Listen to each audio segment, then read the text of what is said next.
Anche tu fai parte di un team sportivo e hai bisogno di un nuovo kit? Crea ora la tua identità insieme ad Inicri Sportswear. Avrai subito un 50% di sconto e il riassortimento a prezzo bloccato. Oltre 300 sono le società che si sono già affidate a noi. E tu cosa aspetti? Contattaci subito al 379 244 8537 o entra su dinicri.com.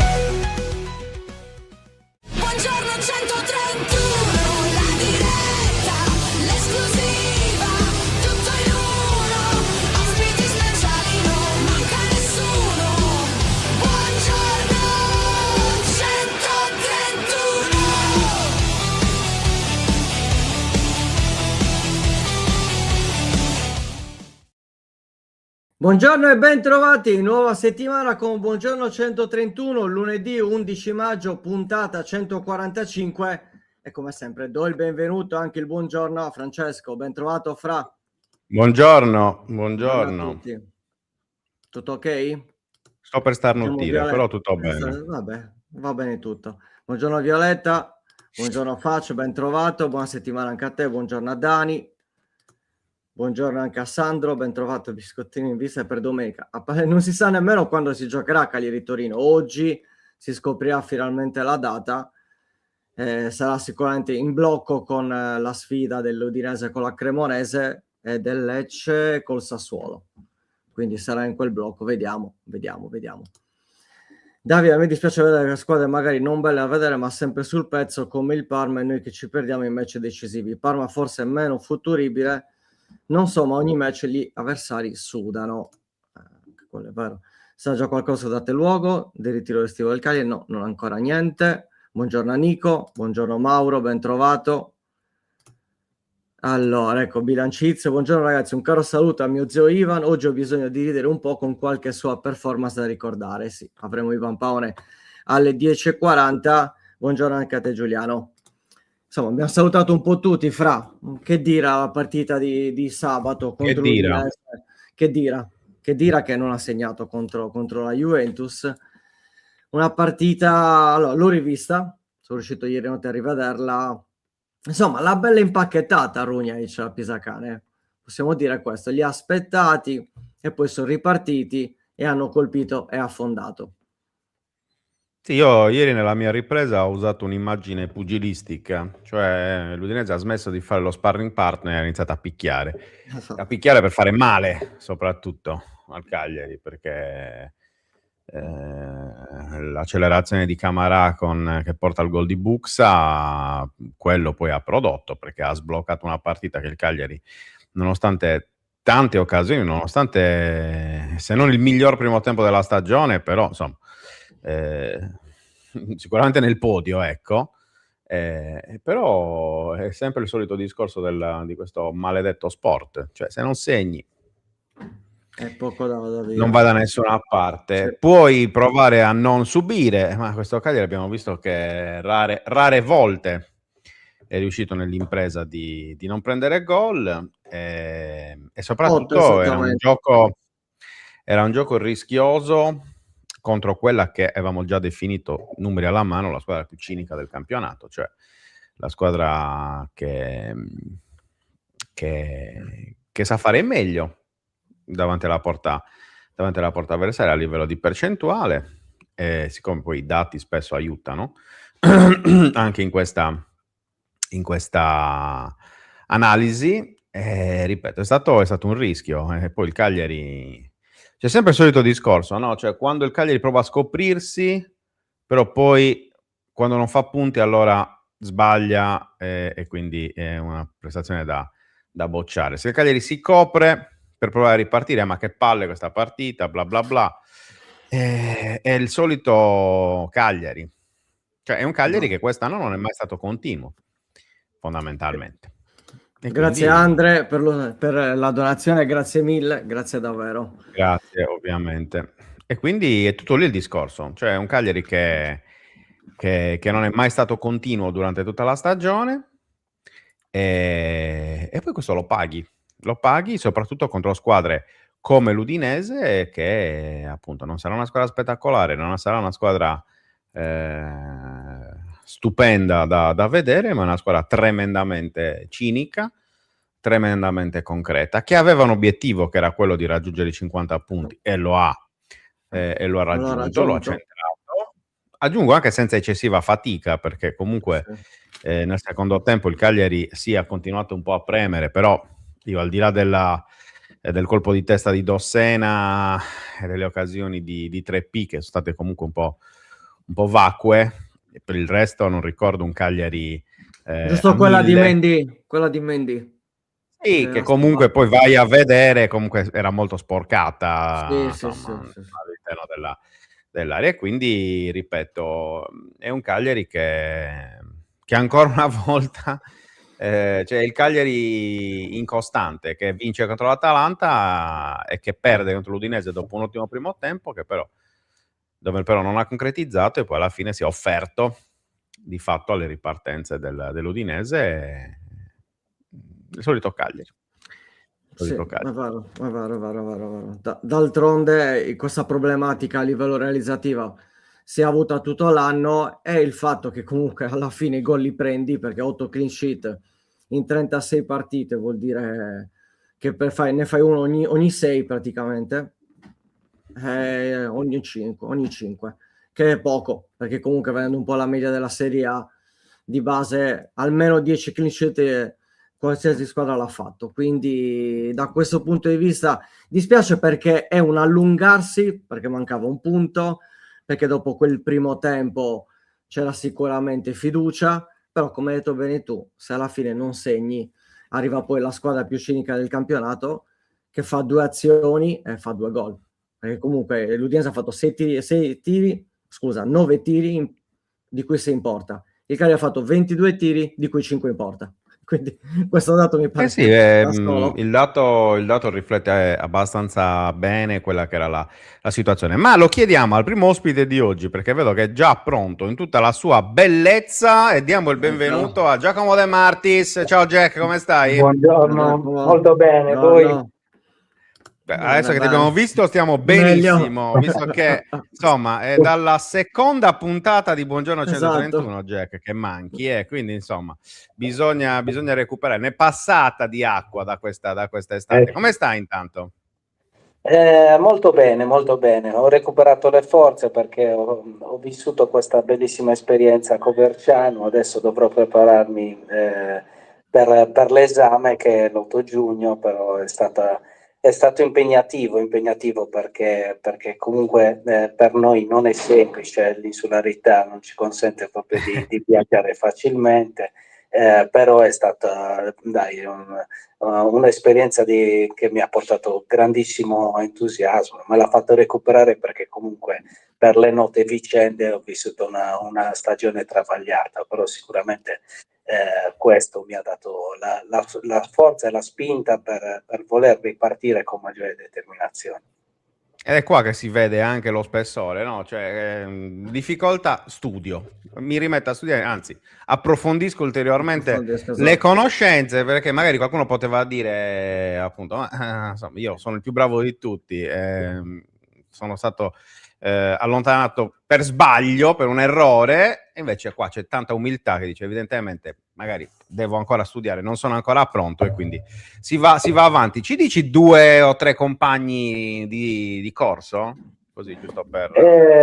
Vabbè, i più importanti forse erano Hernanes, ex Lazio Il in Italia, profeta. il Profeta, sì. Tra l'altro una persona veramente molto umile, che ha fornito grandi pillole di esperienza.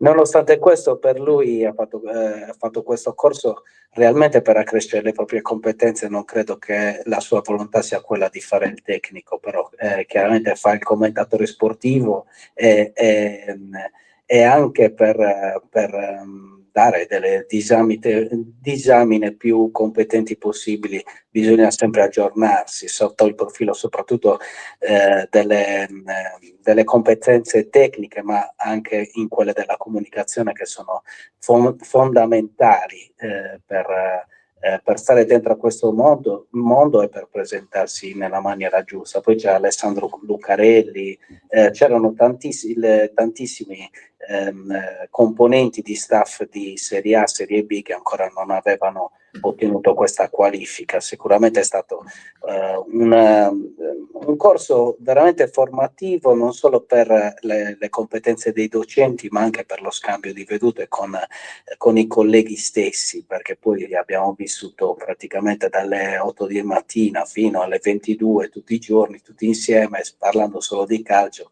È stato veramente il nostro mondo, però chiaramente noi lo facciamo molto spesso anche con persone con appassionati, però avere sempre una persona vicino che ha competenza, che ha voglia di formarsi e di informarsi e di scambiare comunque le proprie visioni, quella è stata comunque una cosa veramente bella da vivere.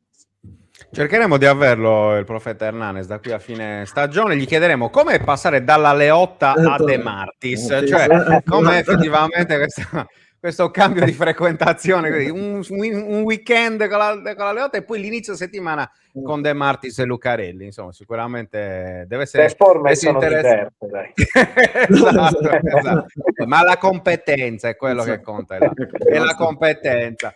Jack, scherzi a parte, iniziamo un po' a parlare di pallone, appunto, perché con te ci possiamo permettere di parlare di tutto, e te l'ho già detto anche ieri, di prepararti un po' su tutti gli argomenti, quindi faremo il solito discorso dall'alto verso il basso, quindi analizzeremo un po' tutte le categorie che come 131 seguiamo, e quindi ovviamente iniziamo dal Cagliari, a cui sei legato. Ti chiedo un po' un giudizio su queste ultime giornate. Intanto, se ti aspettavi che perdesse in quel modo contro l'Udinese, soprattutto dopo quello che era stato l'avvicinamento, no? Cioè 2 vittorie di fila in casa contro Cremonese e Atalanta, il buon pareggio di Bologna.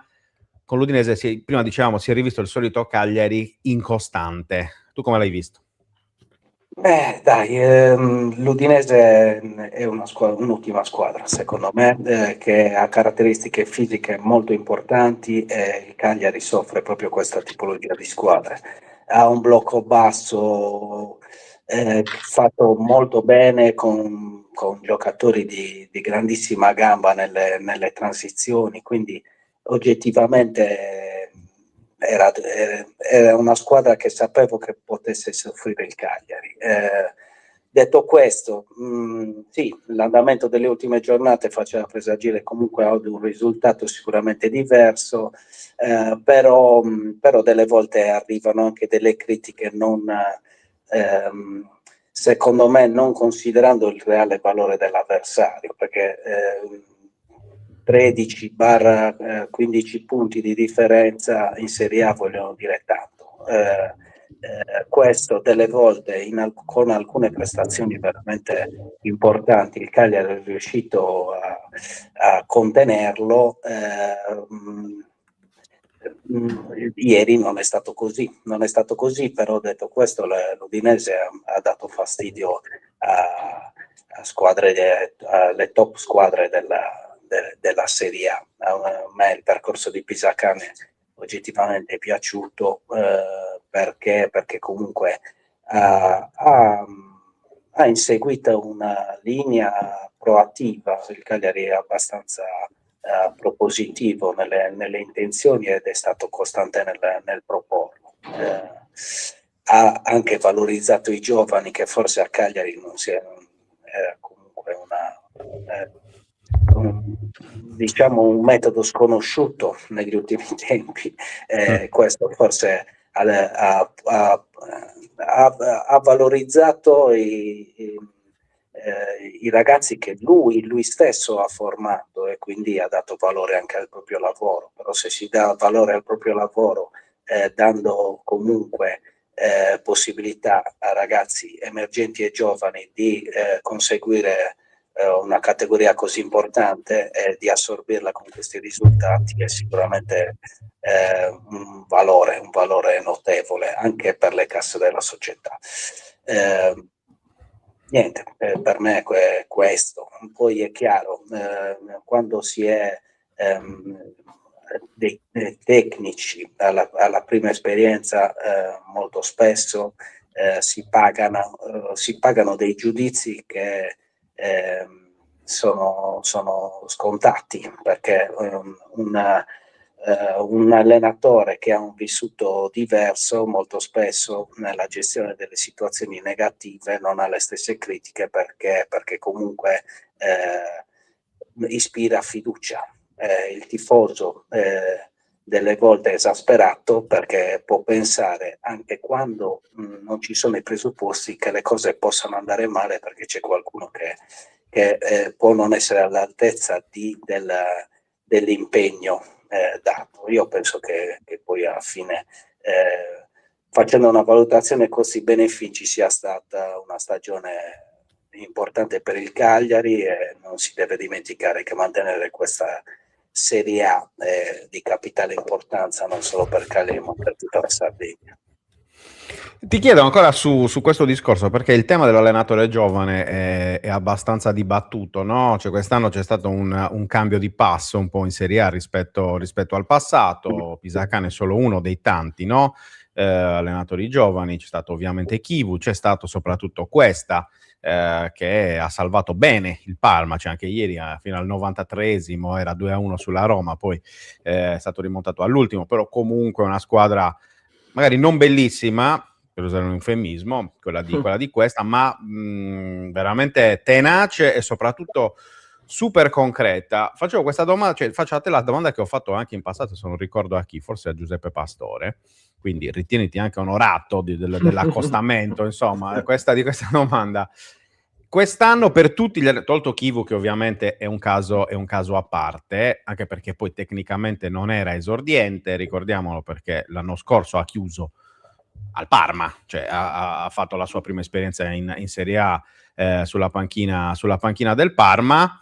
Queste e Pisacane invece erano proprio esordienti al 100%. Qual è la sfida per l'anno prossimo, secondo te? Sia che Pisacane stia al Cagliari o che vada via, ma anche per lo stesso Cuesta. Cioè, quest'anno anno di adattamento con 1000 difficoltà, sicuramente Pisacane più di Cuesta, però l'anno prossimo probabilmente ci sarà meno pazienza nei loro confronti, e quindi come provare a superare anche le eventuali difficoltà che arriveranno al 100%? Questa è una bellissima domanda, perché poi è difficile, ci sono valutazioni che internamente loro dovrebbero fare rispetto all'ambiente in cui hanno svolto quest'anno il lavoro, perché confermarsi per un allenatore è difficile, però diciamo che la valutazione della scelta su quale squadra o in quale società farlo è difficile, perché poi oggettivamente penso che Pisacane in questa stagione abbia avuto la fiducia forte della società, perché ha vissuto anche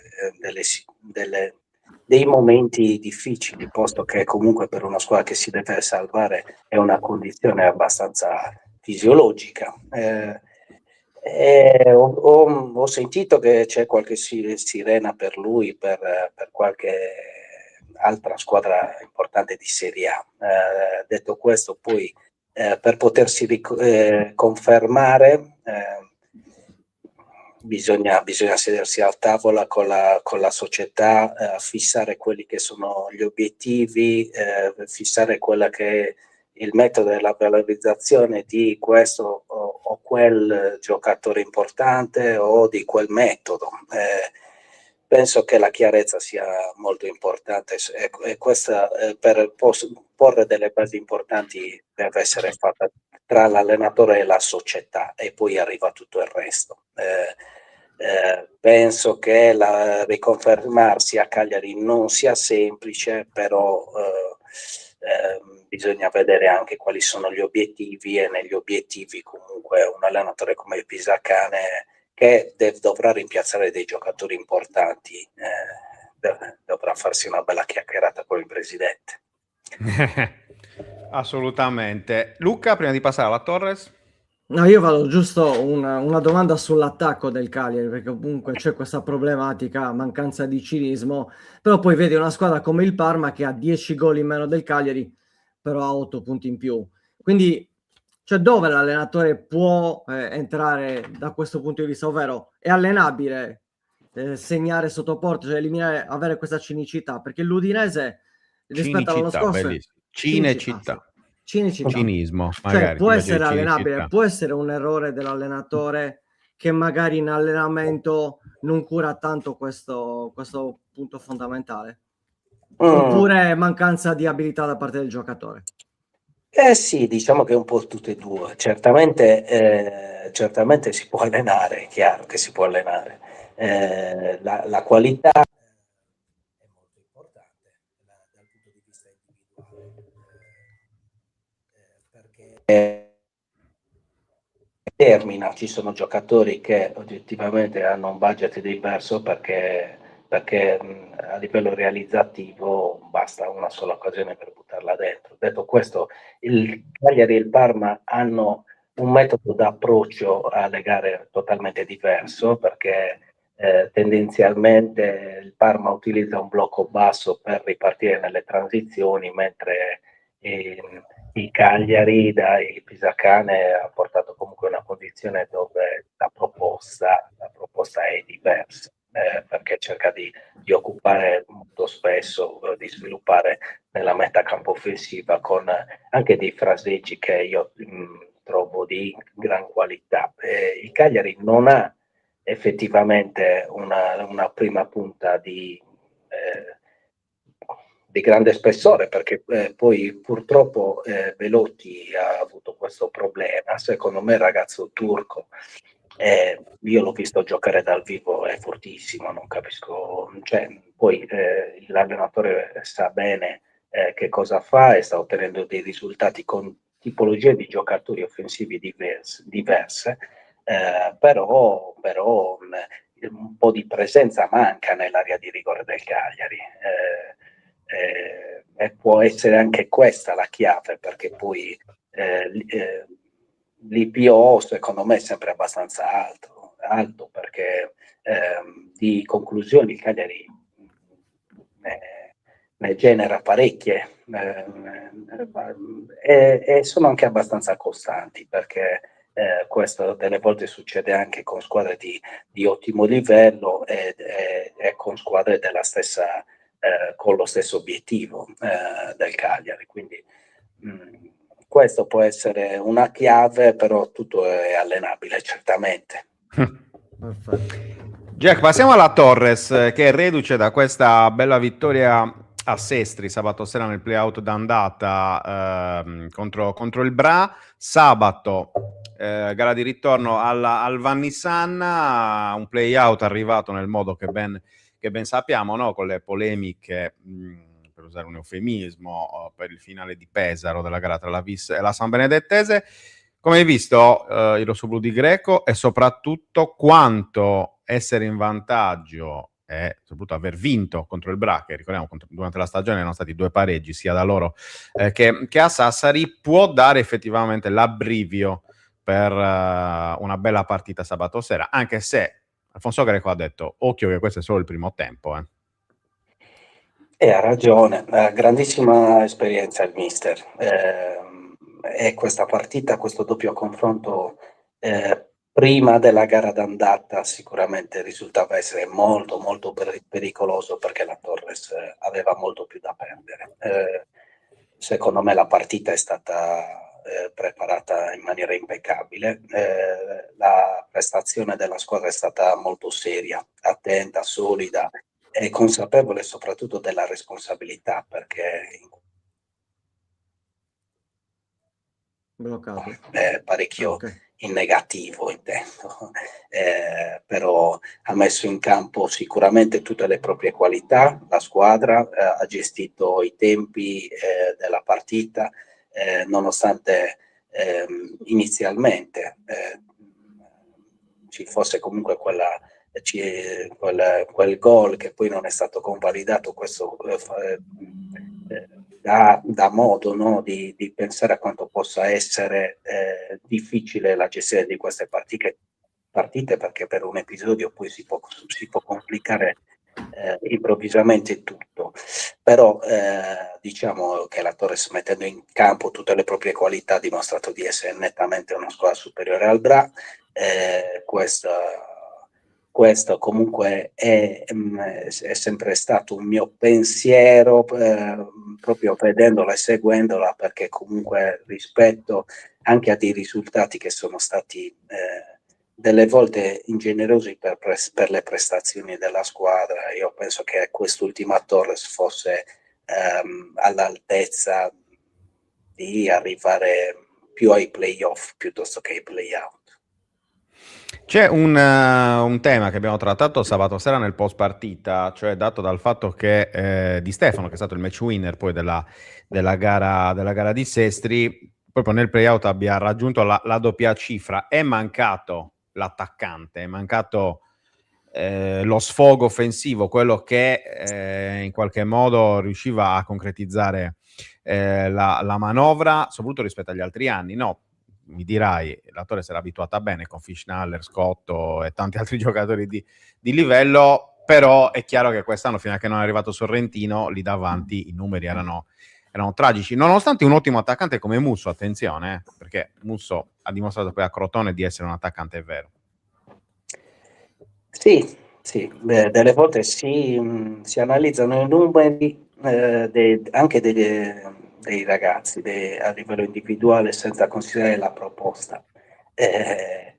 Musso secondo me era un buon attaccante. Il discorso è che la proposta iniziale della Torres era veramente deficitaria, si arrivava difficilmente ad avere delle occasioni da gol, quindi poi l'attaccante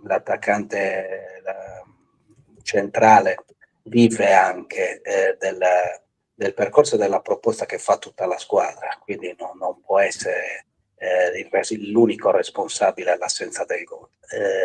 Sicuramente la qualità media della squadra è cresciuta parecchio, gli innesti sono stati oggettivamente di rilievo, hanno fatto la differenza. Sorrentino è uno di questi, ma come anche Baldi,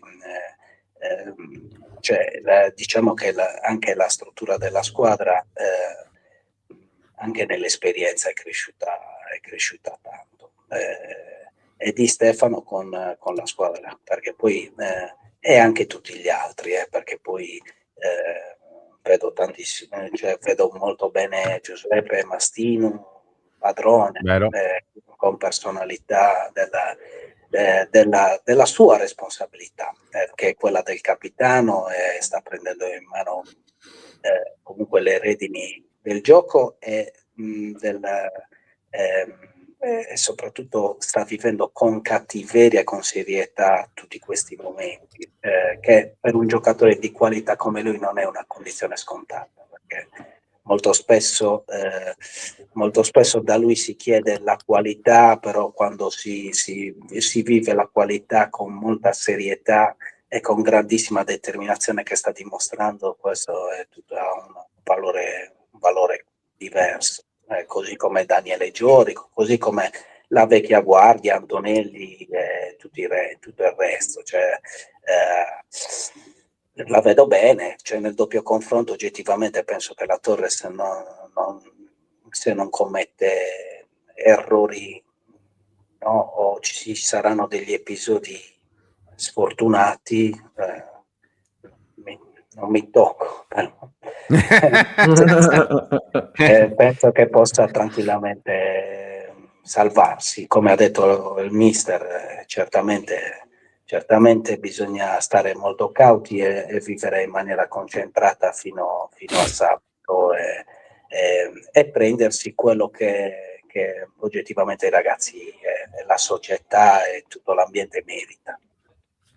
L'ultima, Jack, sulla Torres, prima di farti fare una panoramica rapida sul calcio sardo, non che Cagliari e Torres non facciamo parte del calcio sardo, ci mancherebbe, ma parliamo di quello professionistico.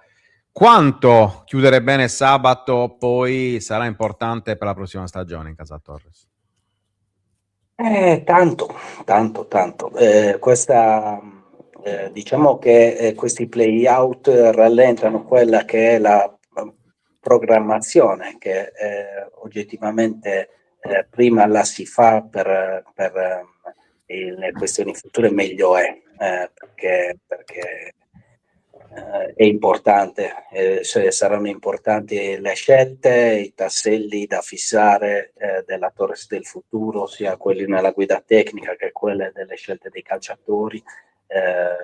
Questo gruppo è forte, magari ha parecchia o un'età anagrafica un pochino alta, però delle volte anche affidarsi a dei calciatori di esperienza in questa categoria, certamente affiancati a dei giovani di grandissime qualità, come è successo, ha dei benefici.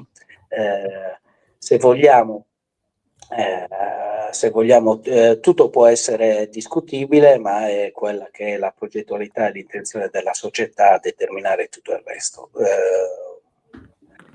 Questo lo vedranno loro, la passione della piazza, del tifoso è sempre presente, probabilmente è ancora più presente quando le cose vanno male, perché storicamente ha vissuto più momenti di difficoltà che momenti idilliaci. Ci stavamo abituando troppo bene ultimamente, però detto questo, il percorso di questa società è stato ottimo fino adesso. Secondo me ci sono anche i presupposti per partire da una base importante, nonostante comunque questa stagione a livello di risultati non sia stata felicissima. Vedremo che cosa succederà, però io sono abbastanza positivo, dai. Jack, chiudiamo con il discorso Serie D, perché ieri sono giocate due partite importanti. Intanto il pareggio tra Monastir e Flaminia nella semifinale playoff, che premia la squadra di Marcello Angeleddu, che andrà a giocarsi la finale playoff con il Trastevere a Roma. E poi c'è stata la retrocessione dell'Olbia a chiudere, insomma, un percorso negativo dal punto di vista societario, ma che dal punto di vista sportivo era stato quasi un miracolo, insomma, viste le situazioni. Come hai visto le sarde quest'anno di Serie D? Quindi anche le altre, non solo Monastir e Olbia, quindi anche Cos, Budoni e Latte Dolce. Beh, bisogna assolutamente fare i complimenti a tutte le sarde, perché dispiace per l'Olbia, che chiaramente ha vissuto una giornata tragica ieri, però, probabilmente il cambio di proprietà è stato tardivo e la rosa sicuramente era adeguata all'obiettivo, però delle volte in piazze così la troppa tensione, la apprensione nella necessità di recuperare tempo e punti non è semplice, però per il resto tutte le altre squadre hanno mantenuto la categoria nazionale, che è un valore veramente molto importante per il movimento sardo, e quindi c'è da fargli i complimenti, anche perché nessun'altra ha conseguito la salvezza con gli spareggi, e quindi sono state salvezze meritate sia la COS, che comunque probabilmente ha beneficiato dell'esperienza maturata, che è negativa, e ha preparato e gestito benissimo la stagione, così come il Budoni, anche se è stata discontinua nei risultati, perché poi ha fatto un giro d'andata importantissimo ed era quasi vicina alla testa della classifica, poi se invece il girone di ritorno è stato meno fruttuoso di risultati, ma nonostante questo è riuscita a salvarsi. Il Latte Dolce, che ho seguito magari di più perché sono andato più a vederlo, ha fatto un grandissimo lavoro anche perché ha una media giovani impressionanti, li ha valorizzati con una proposta proattiva bella, cioè faccio complimenti al mister e alla società. Il Monastir assolutamente, sicuramente una spanna superiore nei complimenti, perché arrivare a giocarsi la finale playoff con una squadra giovane, nonostante comunque i giovani sono di grandissima qualità, perché io li ho visti a Sassari, avevano anche più fuori quota in campo del consentito, dell'obbligatorietà. Sono ragazzi molto, molto importanti, che probabilmente anche per il Sud Sardegna è stato importante avere una squadra nel campionato nazionale, oltre al Cagliari, perché chiaramente il Cagliari mangia tutti, Sì. però i ragazzi devono avere la possibilità di crescere, a prescindere dall'inizio del percorso, se non è consono alla Serie A, però i percorsi sono tutti diversi, e se si hanno presupposti o possibilità anche in categorie nazionali per poter far crescere un ragazzo, perché poi la propria maturazione o la valorizzazione non è sempre immediata di un giocatore, e questo sicuramente ha dato possibilità a Marcello, che sicuramente ha fatto un grandissimo lavoro insieme allo staff, di valorizzare i giocatori che usciti dalla primavera delle volte del Cagliari e portarli ad un campionato nazionale con grandissimi risultati.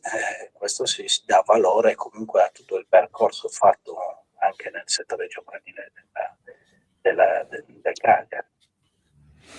Assolutamente, ricordiamo che la partita, la finale playoff, comunque non dà diritto alla promozione in Serie C, ma all'inserimento nella graduatoria per eventuali ripescaggi, giusto per essere chiari ancora una volta di più, l'abbiamo già detto, ma è sempre meglio ripeterlo. Jack, grazie davvero per essere stato con noi, è stato un vero piacere, come sempre, chiacchierare con te, anche se da qualche minuto sei frizzato. Quindi non possiamo godere anche della tua bellezza, però vabbè, questo è un altro. Ti sei sbloccato proprio adesso, guarda. Come ho detto bellezza, come ho detto bellezza, è cambiato tutto. Vabbè, meglio così, meglio così. Va bene, un abbraccio. Grazie a voi. E grazie, Grazie buon lavoro, mille. ci vediamo presto. Grazie. La prossima. Ciao Jack. Grazie. Ciao. Ciao. Tra E l'altro voilà. non abbiamo toccato niente, perché ci mancherebbe, meglio non No, toccare perché niente. c'era l'audio, finché c'è l'audio, ragazzi. Era perfetto, Finché c'è assolutamente. l'audio e si sente fluido. Allora, No, non sono riesce ancora a usciti. collegarsi. Ah, bene. Aspetta, vediamo un po'. Non sono ancora usciti i turni, ragazzi, quindi per chi chiedeva non si sa ancora. In giornata, io mi auguro in mattinata, magari in fine mattinata sapranno il date orarie di questa 37esima giornata, non la 38esima, perché chiaramente aspetteranno poi un'altra settimana da quel che ho capito. È un andazzo un po' così comunque, perché si poteva sicuramente organizzare qualcosa di meglio. Sì, anzi, ci va di lusso sto giro che il Cagliari gioca in casa e non fuori. Sì, meno male. Perché ricordo il delirio con le trasferte di anni fa. Niente da fare. Incredibile. Allora, Sì. come si può fare? Vediamo come si può fare. Ma non riesce a collegarsi? Dice che c'è un errore che non dipende da te. Bella storia. Dal telefonino si sta collegando? Non è che con Sì. Chrome, non è che sta collegando con Safari, Chrome. No, non penso che sia quello il problema. Strano però. Si è collegato 1000 volte. Allora, si aspetta la gara di oggi, secondo me, che il Bologna e il Napoli potrebbe essere... io so che entro la mattinata, Vizio, vanno a decidere.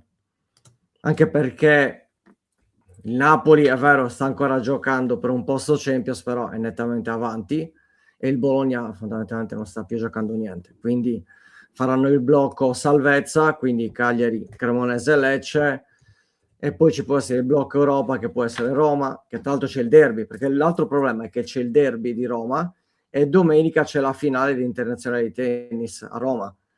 Quindi quello è stata anche la problematica, perché dovevano inizialmente farla domenica alle 12:30, ma avete visto un po' il vespaio che è successo, e quindi non dovrebbe essere giocata domenica alle 12:30, ma si rischia di spostarla lunedì. Quindi lunedì dovrebbero spostare anche altre partite. Ecco qual è l'incastro. Vabbè. Detto che l'organizzazione, mi pare che la finale di tennis di Roma si sapesse da almeno un anno, quindi in quel computer, quando venivano messi i calendari, si poteva mettere un'opzione in più, che probabilmente non hanno messo.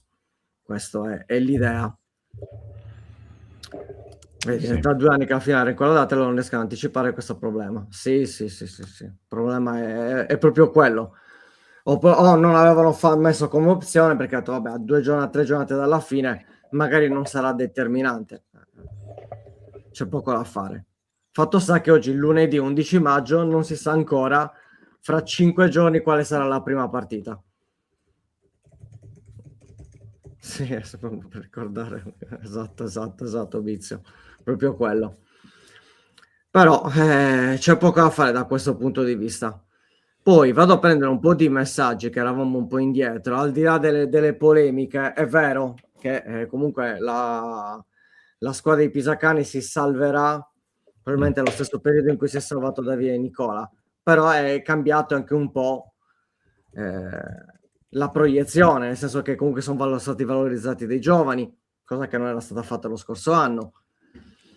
C'è stato comunque un allenatore debuttante, e Nicola non era certo un debuttante, anzi un esperto, un veterano proprio delle lotte a salvezze. Quindi ci sono delle differenze. Poi sul valore della squadra, da una parte è vero, questa squadra potenzialmente è più forte dello scorso anno, ma questa squadra quest'anno ha avuto molti più infortuni rispetto allo scorso anno. Se ricordate, l'abbiamo ricordato diverse volte, lo scorso anno al di là di Piccoli non c'era nessun altro là davanti. Gaetano aveva avuto comunque tante problematiche, però Mina le giocava praticamente tutte, cosa che non è successo quest'anno.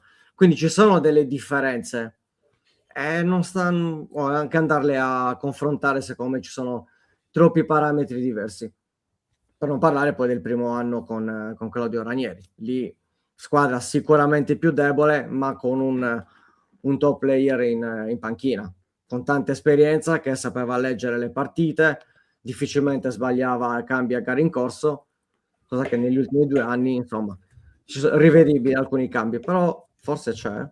Sì, io lo vedo. Ivan, dacci l'ok che ci sei, perché ti vediamo inquadrato con la testa tagliata. Ecco, ok. Perfetto, vai. Andiamo, vado? Quindi Eccolo qua. Eccoti! È grande. che già fa così. Così, un po' più basso, sì. Sono accontentatevi, dai. Vabbè, dai. Vabbè, arrivato, mi state già rompendo le balle. Buon lunedì. Buon lunedì anche a te, settimana. Ivan. Come stiamo? No, lunedì è sempre lunedì, lo sapete com'è, ragazzi. No? Appunto. Non so per quale motivo. Intanto. L'aria è lunedì per tutti. Dai, esatto. È lunedì per tutti. Ivan, allora commentiamo questo Cagliari Udinese molto a freddo, visto che la partita è stata giocata sabato, però 2 giorni per sedimentare anche un po' di analisi, di pensieri. Ma insomma, io penso sia stata una sconfitta immeritata. Il Cagliari non mi è dispiaciuto affatto. Ha giocato un ottimo primo tempo e avrebbe dovuto raccogliere.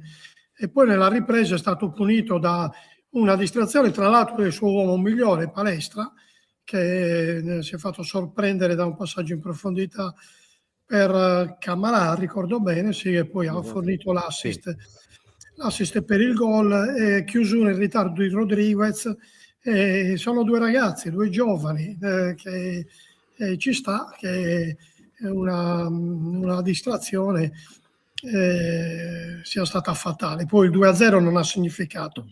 Il Cagliari aveva 4 centravanti in campo, era tutto riversato in avanti, quindi era il 100° minuto o qualcosa del genere. Insomma, non ha significato quel secondo gol, se no chiudere la partita che ormai era già finita. Però indubbiamente resta il fatto che il Cagliari deve stare con le antenne dritte in questo finale di campionato che potrebbe riservare amare sorprese. Io ho scritto nella mia analisi di ieri che è il solito Cagliari capace, no, di partite di risultati incredibili come le vittorie contro le grandi, e poi anche partite da veramente con prestazioni negative. Quella di sabato non è una prestazione negativa, sono d'accordo con te, perché la prestazione c'è stata, però è la prestazione che mette in evidenza i soliti limiti. C'è una squadra non continua, una squadra incostante. È soltanto una questione di età media più bassa, di poca esperienza di calciatori, allenatori e tutto, perché oramai siamo alla 37esima, cioè è finita il campionato, quindi... Indubbiamente l'inesperienza conta, perché ci sono tanti giocatori che per la prima volta si affacciano in Serie A, compreso l'allenatore, da Zé Pedro a Rodriguez, in qualche maniera anche Palestra, a Mendy, e quindi tu paghi inevitabilmente lo scotto di questa inesperienza.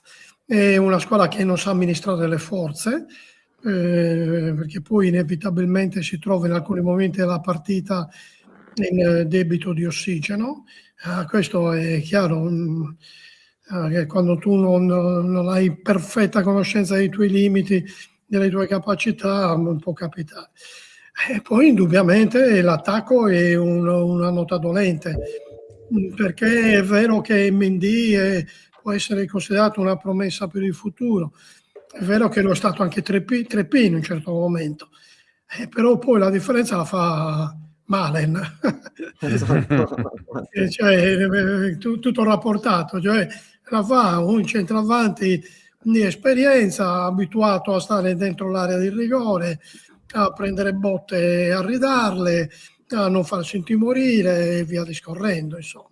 Quello che avrebbe dovuto fare Belotti, la sorte l'ha tolto al Cagliari praticamente per tutto il campionato, e il Cagliari ne paga le conseguenze, perché molto spesso si è presentato in aria contro l'Udinese il Cagliari in circostanze molto favorevoli e non è stato efficace. In 2 occasioni i difensori dell'Udinese hanno respinto sulla linea, e quindi come ha detto Pisacari, imprecisione e sfortuna hanno confezionato una sconfitta molto dolorosa. Luca? Io vado un po' più avanti, Ivan. Nella partita contro il Torino, la successiva, la prossima, perché c'è comunque un problema anche in difesa, nel senso che Zé Pedro sarà squalificato. Mina, vediamo qual è la situazione, visto che ha saltato la sfida contro l'Udinese. C'è il punto di domanda su Dossena, sarà squalificato o meno. È ovvio che lì dietro il Cagliari è un po' corto e vai a sfidare il Torino, che comunque è una squadra che quando è arrivato da Versa ha un ottimo andamento, una squadra che non molla, un po' come l'Udinese, ecco. Manca un punto al Cagliari, insomma arriverà a questo benedetto punto a sabato o domenica, o quando si giocherà Cagliari-Torino. L'analisi è corretta. Indubbiamente Pisacani avrà grossi problemi per la prossima partita in difesa. Già il reparto è abbastanza striminzito, perché Obert, dopo l'infortunio di Idrissi, non ha un sostituto naturale. Il posto di Zé Pedro sarà preso da Zappa, che comunque dà sufficienti garanzie. Il problema sono i difensori centrali. Rodriguez è molto acerbo, è un buon giocatore ma è molto acerbo, ha bisogno di tempo, perché poi inevitabilmente in partite dal così alto carico emotivo la giovanetà si fa sentire, e la poca esperienza di Serie A si fa sentire. Dossena, a parte l'episodio, la bagarre finale, ha disputato una discreta partita. L'assenza di Mina è pesante, cioè, c'è poco da dire. Intanto bisogna aspettare gli eventi, bisogna aspettare il giudice sportivo su Dossena e vedere la diagnosi di Mina, perché noi non sappiamo se questo problema al polpaccio è una cosa di poco conto oppure se lo costringerà a dare forfait, e in quel caso bisogna vedere anche De Iola come sta. Non dimentichiamo che De Iola per molte partite ha giocato difensore centrale. È una soluzione di emergenza, ma anche lui è andato in panchina, ma in condizioni veramente precarie, con neanche un allenamento col gruppo durante la settimana. Potrebbe essere una soluzione di emergenza. Tanti punti interrogativi che rendono questa sfida particolarmente insidiosa. Poi l'Udinese, vediamo se giocherà un'altra finale in Champions League come ha fatto col Cagliari, con la Cremonese. Io ho sentito qualche spiffero non incoraggiante, adesso non ricordo il nome. La Cremonese è un giocatore in prestito dell'Udinese. Esatto, non mi ricordavo il nome, che deve riscattare in caso di salvezza. E bisogna vedere se però la Cremonese vuole pagare i soldi, i 5 milioni di Pagliero, perché magari il gioco è al contrario, quindi potrebbe anche essere... Rimanere in Serie A 5 milioni non è tanto. È vero anche come dicevo vedremo. A pensare male si fa peccato, ma a volte ci si azzecca. Vedremo. Beh, però va detto, allora, se vale quello, vale anche Cagliari e Torino, che comunque sono due proprietà amiche. C'è Prati che magari sì, certo, possiamo essere, no? Cioè, se si pensa male, si pensa male anche dall'altra parte. Cioè, volendo pensare male, si può pensare male in entrambe le cose, per cui bisognerà vedere. Più che altro l'Udinese ha dimostrato di essere la solita Udinese che negli ultimi anni al Cagliari non ha regalato niente, cioè mai nulla. Ricordiamo l'anno scorso, mi ricordo perfettamente perché l'ho vista in ospedale la partita tra Cagliari e Udinese, e anche lì, se vi ricordate, no, doveva essere la partita che dava in qualche modo un Udinese che oramai era già salva, non aveva più motivazioni e tutto. Ci si aspettava il pareggino, no? Tutti contenti, e invece arrivò la sconfitta anche l'anno scorso, proprio, cioè è una maledizione, Io devo dire, guarda che questo è giusto, se l'Udinese si comporta così in tutte le partite è giusto questo, non voglio dire ci mancherebbe, che avrei voluto fare il contrario, ecco, per carità. Certo. Però indubbiamente nel finale di campionato delle improvvisi cali di concentrazione di squadre che non hanno niente da chiedere sono possibili, ecco perché noi dobbiamo, nella peggiore delle ipotesi, accreditare la Cremonese di 6 punti nelle ultime 2 partite, quindi con rischio spareggio se il Cagliari non facesse punti nelle prossime 2, tenendo presente che l'ultima in casa del Milan è veramente problematica, perché il Milan è una squadra al momento ai limiti dell'inguardabile, però ha sicuramente la possibilità di battere il Cagliari anche con i limiti enormi che sta mostrando, perché poi alla fine è sempre una squadra che ha qualità, ha individualità. Quindi io mi augurerei per il Cagliari che non debba andare al Meazza con la necessità di fare i punti. Speriamo veramente di no. Poi c'è anche la Cremonese, all'ultima c'è anche Cremonese Como, insomma il Como è in lotta per la Champions. Deve succedere l'inimmaginabile, però ieri Parma-Roma ha dimostrato che l'inimmaginabile può capitare. Certo, detto anche, giusto per completezza, che anche se il Lecce non dovesse vincere in casa del Sassuolo sarebbe comunque salvezza. Sì, appunto. Comunque sono due squadre che devono vincere. Il Lecce deve vincere in casa del Sassuolo, quindi a Reggio Emilia, e la Cremonese deve vincere a Udine e il Cagliari perdere col Torino in casa. Insomma. Sì, deve capitare di tutto, però come si dice, la fortuna è cieca, la sfiga ci vede benissimo. Attenzione. Specie se ti dovessi presentare senza mezza squadra, proprio nel momento meno indicato. Tra l'altro, sì, può capitare, certo. Ma questo è il problema di non aver vinto sabato, soprattutto dopo quel primo tempo, Ivan. Perché il primo tempo del Cagliari è stato, io prima ho detto, se non il miglior primo tempo della stagione, tra i migliori primi tempi della stagione, perché così tante occasioni, un controllo della partita così, io raramente l'ho visto. un ottimo Cagliari, grintoso, attento in difesa dove non ha concesso niente, pericoloso in attacco, anche se in un paio di occasioni Esposito, anziché tirare, ha passato il pallone in maniera inspiegabile. Va bene essere altruisti, ma qualche volta forse è meglio non esserlo. Però in un'altra occasione Esposito con un tiro improvviso ha sfiorato il gol, un bellissimo Cagliari. Ma anche il secondo tempo è iniziato nella stessa maniera, ha avuto una grande occasione iniziale e poi il palo con deviazione di Caprile e di Zaniolo, la disattenzione sul gol dell'Udinese, là è diventato tutto più complicato. Poi sai, l'Udinese il più basso è alto 1,95. Esatto. Cioè quando fanno densità ai limiti dell'aria, non passi, come fai non ci sono spazi, non ce ne sono spazi. Perché il problema è quando tu hai una difesa, un blocco basso della squadra avversaria, due sono le soluzioni.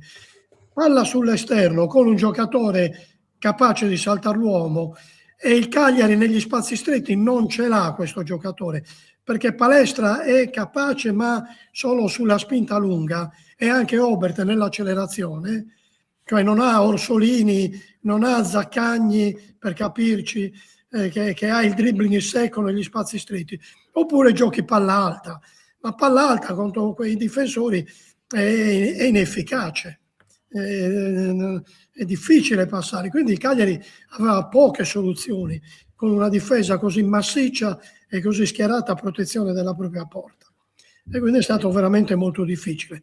Poi nel finale quello che è successo non ha certo agevolato il Cagliari, perché certo. là l'interruzione e confusione è stato un disastro sotto tutti i punti di vista. Assolutamente. Luca?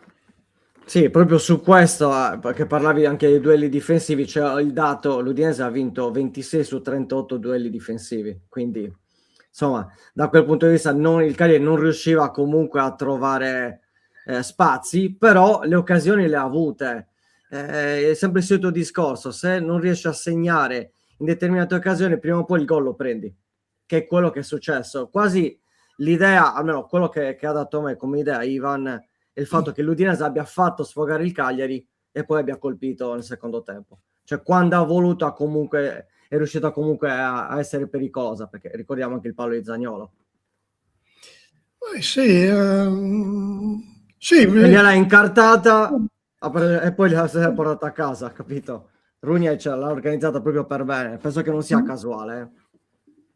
No, non ne sono convinto. Credo che l'Udinese sia stata un po' sorpresa da questa intraprendenza del Cagliari del primo tempo. Comunque la si voglia vedere. Certo, poi quando nel secondo tempo il Cagliari ha avuto una buona occasione, là l'Udinese si è scossa, ha capito che era il caso di fare qualcosa in più, infatti ha sollevato il baricentro e, come dici tu, ha tenuto più il controllo del gioco, indubbiamente, il palo di Zaniolo, la rete, quindi insomma quando ha accelerato si è fatta sentire indubbiamente, però è andata così, che volete che vi dica? Niente, va bene, grazie, è stato un piacere.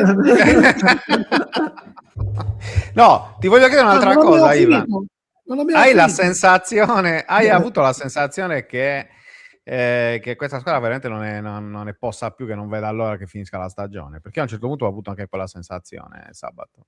Beh, indubbiamente, quando le squadre che sono a un passo dal traguardo non vedono l'ora di raggiungerlo, sì, c'è inevitabilmente un po' di ansia, questo è sicuro, però Pisacane e il suo staff e i giocatori dovranno gestirla quest'ansia, perché è il nemico peggiore del Cagliari.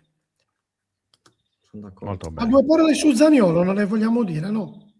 Assolutamente. Zaniolo, su tutta la situazione che si è venuta a creare. Zaniolo è un giocatore estremamente scorretto, perché tutte le volte si è presentato qua a Cagliari con maglie diverse a quelle dell'Udinese, è entrato in polemica col pubblico, è l'unico giocatore che viene fischiato sonoramente ogni volta che mette piede alla Domus, qualche motivo ci sarà. Io ricordo che quest'anno in Udinese e Roma Zaniolo veniva da un infortunio, era stato schierato in panchina, ma non era in grado di giocare praticamente.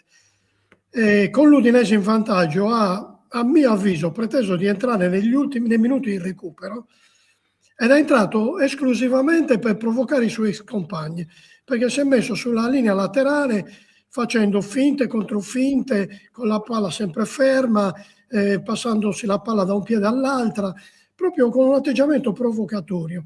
E questo la dice lunga su questo giocatore che fatica a crescere, soprattutto come uomo. E anche le sue parole, non escludo che ci sia il suo zampino in questa bagarre finale, con questa polemica dei Davis Dossena. Io non so cosa abbia detto Dossena, lo sa solo lui, forse lo sa Davis, però sicuramente Zaniolo in qualche maniera ha alimentato il fuoco anche nel dopo partita con quel tweet che poteva risparmiarsi. Sono d'accordo, sono assolutamente d'accordo. Tra l'altro, giocatore non simpaticissimo, diciamo. so anche che comunque con la curva nord, adesso c'è chi dice una risata, c'è chi dice un gesto, insomma, anche in questa gara contro il Cagliari ha un po' aizzato la folla, mettiamola così. Io non l'ho visto dalla tribuna, me l'hanno detto per chi era in curva. Ma lui ha questo atteggiamento, l'episodio che vi raccontavo di Udinese Roma è significativo. Certo. Ma anche all'Olimpico, lui quando ha giocato all'Olimpico, credo con la maglia, con l'Atalanta, sì. Con l'Atalanta, sì. Anche lì polemiche finite. Insomma, due indizi fanno una prova. Hanno condannato Stasi per molto meno. Esatto, vedi, ma anche Marco lo dice, infatti, dalla curva si vedeva, cosa che dalla tribuna non si è vista, però insomma si è confermato il solito Zaniolo, ecco. Sì, indubbiamente, fermo restando poi la questione Dossena-Davis è una di quelle cose spinosissime che non so se la Procura federale riuscirà a chiarire. Ho visto anche qualche brutta cosa in tribuna, devo dire la verità. Qualcuno che ha reagito in maniera veramente brutta. Allo stesso tempo c'è chi invece ha reagito contro questi maleducati in maniera decisa, rimproverandoli e cercando di metterli al loro posto. Quindi devo dire che ci sono le due facce della medaglia. Insomma, io sono un po' stufo di questi stadi italiani, devo essere sincero, li ho girati tutti, ho trovato buona educazione solo in uno stadio, Parma. A Parma in tribuna, scusate, i tifosi quando fischiano una punizione contro la squadra di casa dicono no, è giusta, c'era. Ho trovato tribune stampa di estrema maleducazione a Roma, a Firenze, per esempio. Ben sappiamo. Sono un po' stufo di queste cose. Dovremmo prendere lezioni dal calcio inglese dove c'è solo tifo a favore e il massimo che può capitare quando un giocatore di una squadra avversaria si comporta male sono gli ululati, ma non razzisti, non fanno bu bu bu, fanno da sempre. Quando un giocatore simula, quando è scorretto nei confronti degli avversari, allora il pubblico lo sottolinea con questo coro di disapprovazione, che sia bianco, nero, giallo, non fa differenza. Sì, vero. No, o di Pirri, ma che Dossena abbia atteggiamenti razzisti quando il suo compagno di reparto è Mina, che è un giocatore di colore. Poi, anche il primo che lo prenderebbe a schiaffi è Mina, insomma. Ma quanti giocatori di colore ha il Cagliari, tra l'altro, sì. Quindi già sono ben 7, quindi anche lì sarebbe abbastanza dai. Faccio fatica poi vedere Dossena rientrare in spogliatoio e trovarsi di fronte a Mina, ecco, che mi pare che non sia uno che le mandi a dire, no? Sì. Comunque c'è una possibile lettura che ieri mi ha sottoposto un abbonato di 131, Carlo, che saluto. Ma perché ci si abbona a 131? Certo, Ma su volendo YouTube sì, ci si certo. abbona, certo. Ma gratis. Luca, secondo te... no, a pagamento. Luca, secondo te gli occhiali come li ha comprati, scusa? È partito senza occhiali, poi dopo... No, con gli di la abbonamenti. verità, mi sono dovuto abbonare per essere preso in 131. E questa è la verità. Esatto. Scusa, esatto. sul canale di YouTube ci si abbona. Esatto. No, se Esatto. si vuole, non è Non è automatico, cioè è una obbligatorio. Non è scelta. obbligatorio. Non è No. obbligatorio, non è obbligatorio. Comunque mi Ma ci state sono facendo delle perdere il clausole in focus. mezzo. Certo, c'è una cena a lume di candela con Luca Di Leonardo, quindi insomma, Sì, quello è il top del top. Su chi quindi mette avete 2 molti soldi. abbonati. Esatto. Io sono l'unico abbonato. Esatto. Comunque Allora, mi fate dunque, finire il ragionamento. Il ragionamento, perché si parla di, mi ha chiamato scimmia, dice Davis, no? Insomma, l'ha detto anche lo ha scritto nel suo post, nella sua storia e via dicendo. Ma se Dos Santos gli avesse detto, ma sei scemo? Per dire. A livello di... No, col casino dello stadio, con... non lo so, cioè, è un'ipotesi ovviamente, non stiamo dicendo... semplicemente un ragionamento in più ulteriore per provare a capire, anche perché, l'hai detto tu bene Ivan, oramai ogni frame della partita è ripreso. Cioè, ci sono centinaia di immagini ogni secondo, ogni angolazioni diverse, tutta una cosa. Se non è uscito nulla e se il Cagliari soprattutto nel post partita scrive chiarito tutto a fine partita, immagino che ci sia stato anche magari un passaggio con la Procura Federale, con insomma gli esponenti della Procura Federale lì in campo, insomma è un po', non lo so, è una posizione di parte, quindi va presa con le dovute cautele.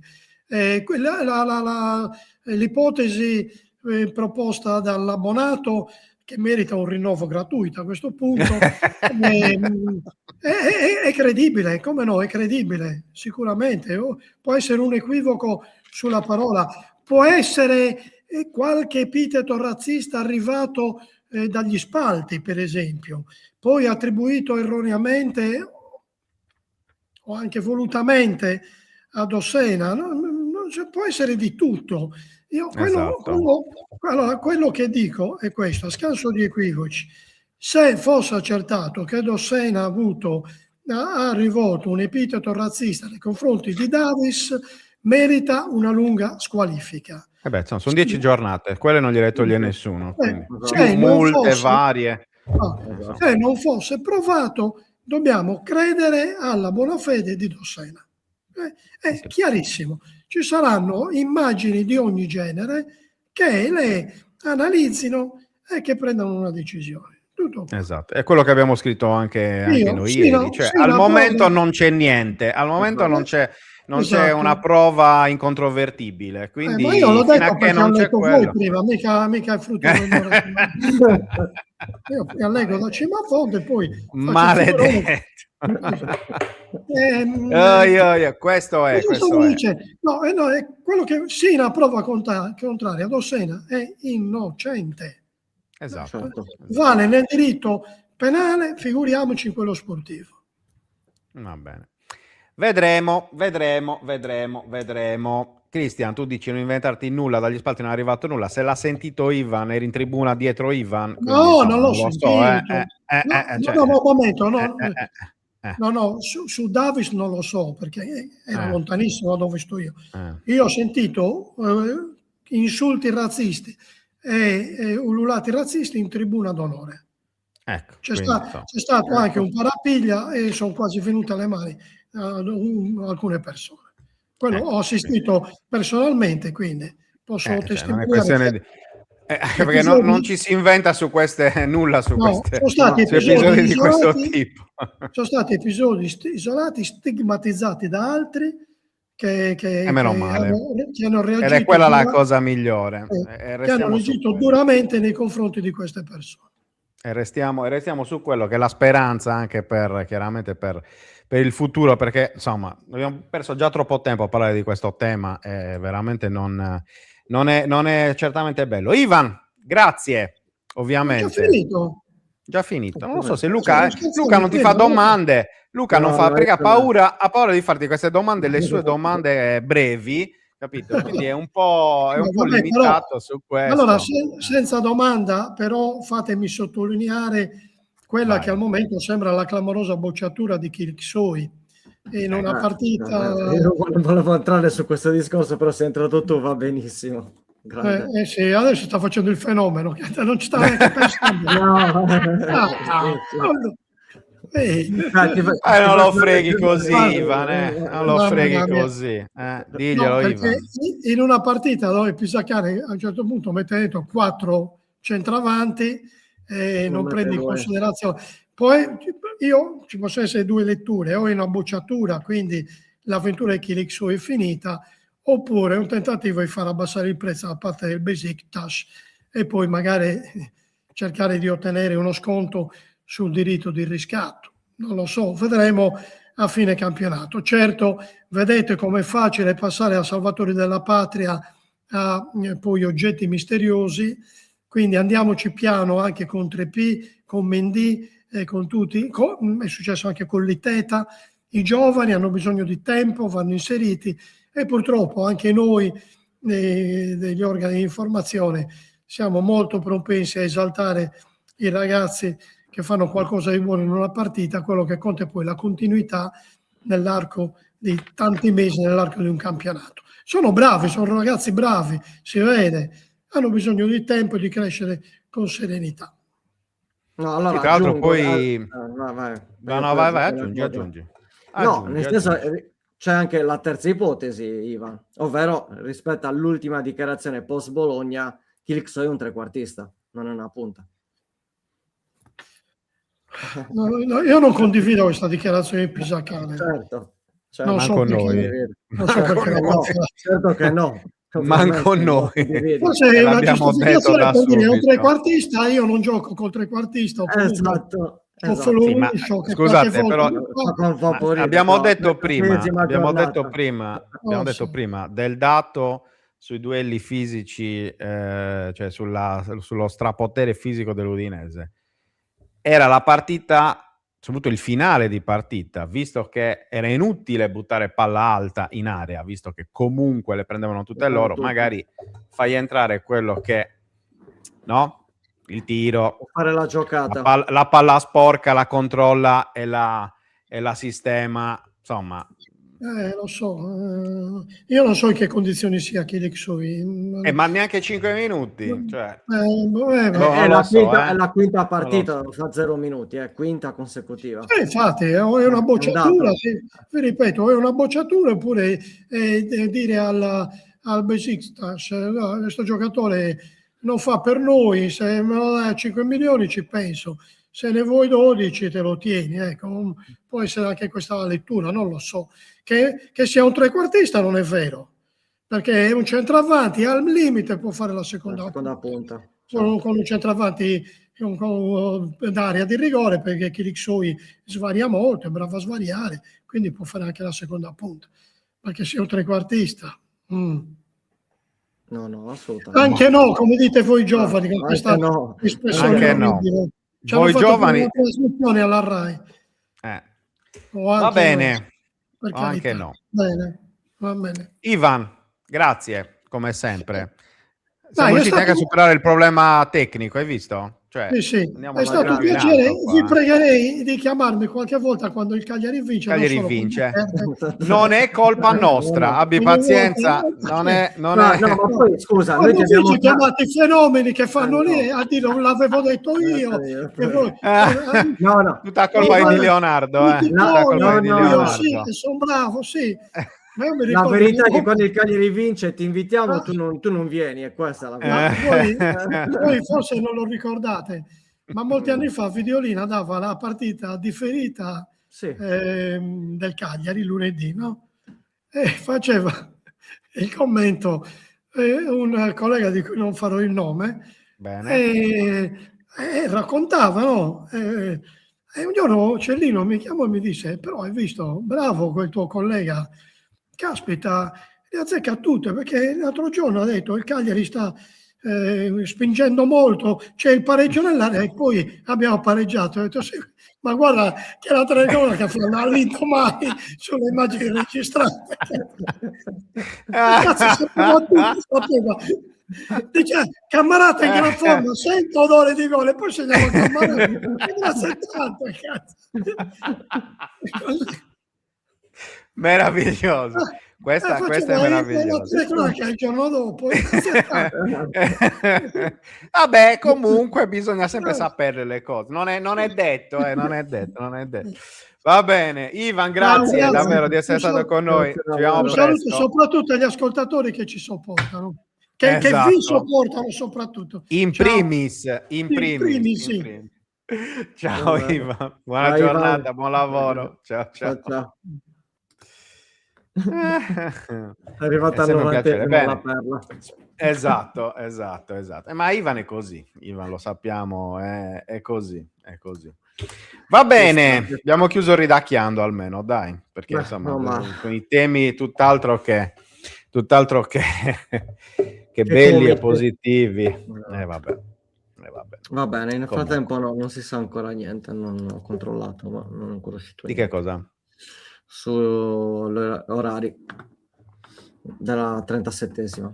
Ero convinto magari durante la diretta uscisse qualcosa, invece sarebbe piaciuto invece. Sì, esatto. E invece è nuda. Invece niente. Va bene. Sì, nettamente MVP della stagione, sì. Sono d'accordo. Voglio rispondere a Giuseppe, perché veramente basta con questa roba, questa narrazione penosa del fatto che noi siamo contro Kilixoi, che io in primis sono contro Kilixoi. Cioè, vi faccio vedere una cosa. Così ha rotto le balle. Ecco, okay, chi è questo? Guarda. Giuseppe, chi è questo? Chi è? Riconoscilo, scrivilo chi è. 2 foto dei giocatori del Cagliari di quest'anno. Lui è palestra, è una cosa che non faccio mai. Dietro c'è Riva e Bisoli, che è il mio idolo di quando ero ragazzino, e poi c'ho foto sua e l'ho presa solo di lui. Quindi basta con questa roba, basta. Avete veramente rotto, ok? Vi fate i vostri film nella testa e poi accusate la gente nei commenti. Ma poi un anno che ne parliamo, ma fatevi una vita, cioè veramente sempre pronti qui a chissà cosa pensate, veramente cosa pensate tutto il giorno su Kilixoi, vi attaccate a una frase e vi costruite la vostra verità, ma basta.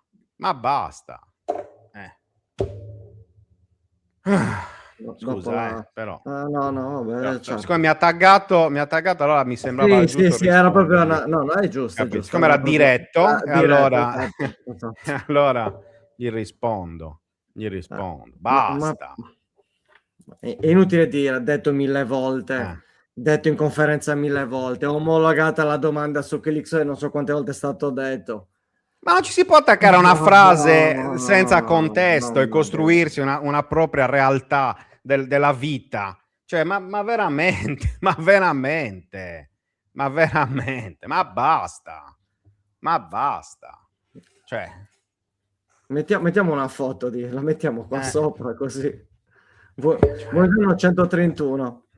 Non lo so, basta.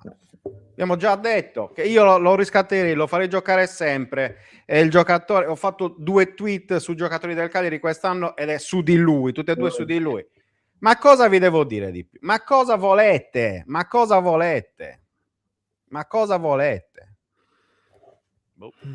Cioè, no.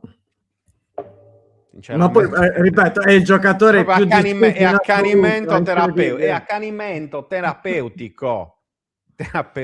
Purtroppo non ho. Allora, vi racconto anche questo aneddoto, visto che Claudio dice in pieno è la figurina di Kilixoi perché un doppione dell'album Panini. Allora, come vedete, io lì dietro c'è l'album Panini, ma che è vuoto. Cioè non è stata legata neanche alla figurina, perché l'ultimo anno che ho deciso di provare a fare l'album dei calciatori, che è una delle mie più grandi passioni, per cui potrei rovinarmi il patrimonio e tutto sulle figurine, perché insomma è una di quelle debolezze. L'ultimo anno che ho provato a fare l'album dei calciatori è il 2021-22. Anche recente. Come si è concluso? Che ti ne manca una, due. Con la retrocessione del Cagliari. L'ultimo Album che ho fatto da ragazzino era il 96-97, che si è concluso con la retrocessione, ok. Basta. Ergo, Non viene fatto- ergo, basta, cioè belli, magari si possono completare a stagione finita, ok? Esatto. E Che quindi- costano anche meno perché ci sono gli sconti, gli saldi di fine Esatto. stagione. Quindi Esatto. con 20 euro te la cavi. Ci sta. Va bene, vademo. Comunque, non è che porto, infatti, sai, quando ci sono queste situazioni, allora meglio riconoscerle, dire la passione dopo. Conserviamo gli album vuoti, infatti ho quello dell'anno scorso, quello di quest'anno, ma restano senza figurine hanno un valore attaccate. Ecco. Restiamo la serie è fatta apposta per non farli spendere i soldi. Veramente, guarda Francesco, lasciamo perdere, veramente fare follie per le figurine, una roba incredibile. Però infatti bisogna conoscere i propri limiti, sapere che insomma, certe cose non vanno fatte. Certe cose non bisogna. Ecco, Bizzo nel frattempo cerca qualcuno che ha doppioni dell'album. Io ho controllato su quelle che ho, non c'erano i numeri che ti mancano. Ho proprio controllato l'altra volta, ma mi spiace, non. Metti Se l'annuncio no te l'avrei detto. No, l'aveva messo su Twitter, avevo anche visto, però ho controllato i numeri, non erano quelli. Va bene, ragazzi, grazie. Possiamo io chiudere con vi salutiamo. E io Volpi e Poggi. Io a Chilixo vi salutiamo perché non è ecco, così è. Non è in così fuoco. Esatto. No, io a Chilixo vi salutiamo. Esatto. E ci vediamo le nostre pance, soprattutto la mia pancia soprattutto, che è ancora più importante. Poi lui è biondo, beato. Vabbè. Giovane, ventenne. Va bene. Chiudiamo. Buona giornata a tutti.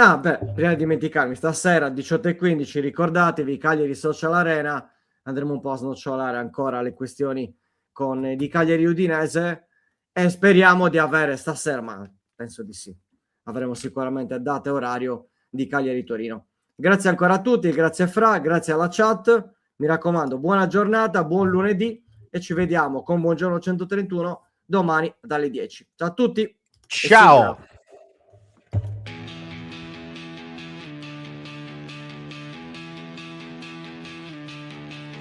La sveglia suona, la redazione in pista, Sardegna in diretta, c'è voglia di notizia, storie di sport, un'isola in piena, storie di vita, a voce alta, alza il volume, fatti sentire, Buongiorno 131, la diretta, l'esclusiva, tutto in uno, ospiti speciali, non manca nessuno. Buongiorno 131.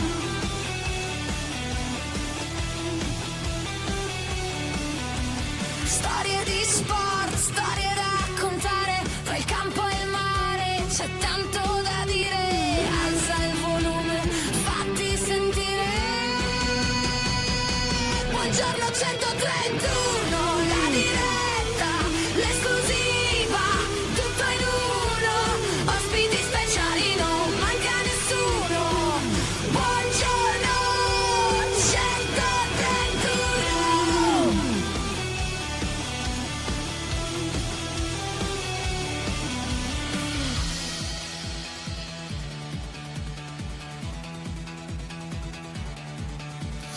Alza il volume, fatti sentire la Sardegna voce, è pronta a stupire, un ritmo che batte, che non vuol finire.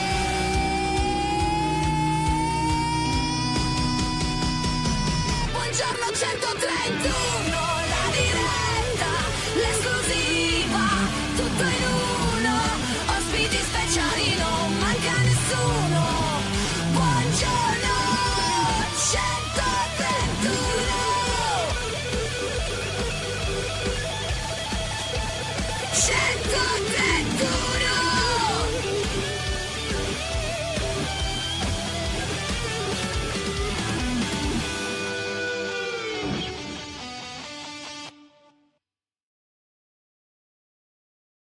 Anche tu fai parte di un team sportivo e hai bisogno di un nuovo kit? Crea ora la tua identità insieme a Dinicri Sportswear. Avrai subito un 50% di sconto e il riassortimento a prezzo bloccato. Oltre 300 sono le società che si sono già affidate a noi. E tu cosa aspetti? Contattaci subito al 379 244 8537 o entra su dinicri.com.